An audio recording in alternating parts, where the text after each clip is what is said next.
Bill. In the quiet realm where science whispers as magic, a young wanderer named Aira walked along the shore. Her long white silver hair flowed in the gentle breeze, and her soft blue eyes watched the endless dance of the ocean.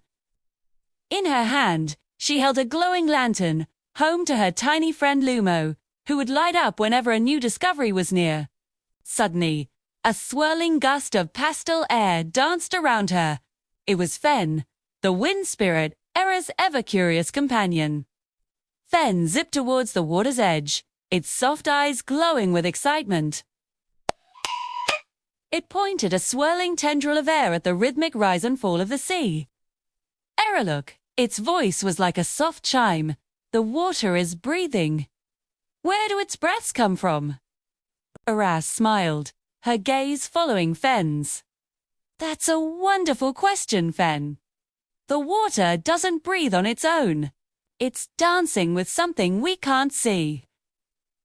Lumo, inside the lantern, began to glow a little brighter, sensing the size in the air. Aira held the lantern aloft, its light casting a warm hue on the sand. Fen, you are part of the answer.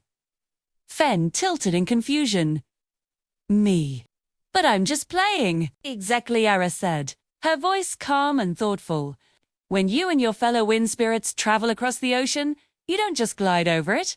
You press down, you rub against the surface. She knelt by the water, dipping her fingers into the cool sea.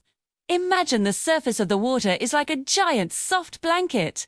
When you, the wind, rush over it, your energy is transferred to the water.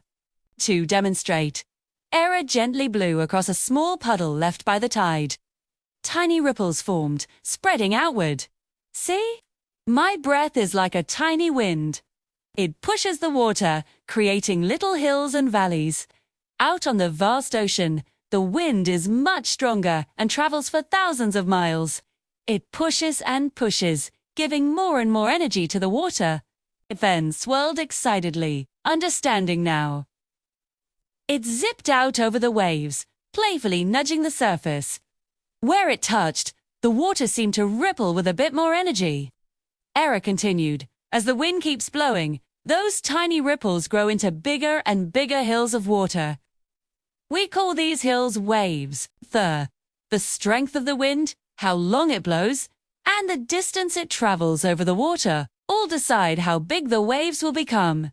Some are small and gentle, like the ones here.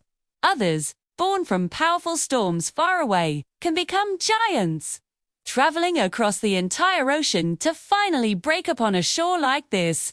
Fen returned, circling Aira's lantern, which was now shining brightly. Lumo chirped happily inside. Sir, the waves are the ocean's memory of the wind's journey. Fen chimed. That's a beautiful way to put it. Aira agreed.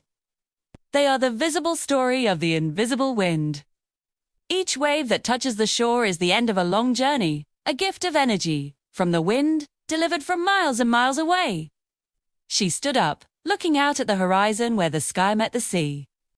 Just as the wind gives its energy to the water eventually gives that energy to the shore, shaping the sand and the stones, continuing the endless cycle of creation. Aira, Fen, and Lumo stood there for a long time, watching the gentle waves roll in, each one a whisper from a distant wind. The world was full of such quiet magic, and Aira knew there were so many more stories waiting to be discovered.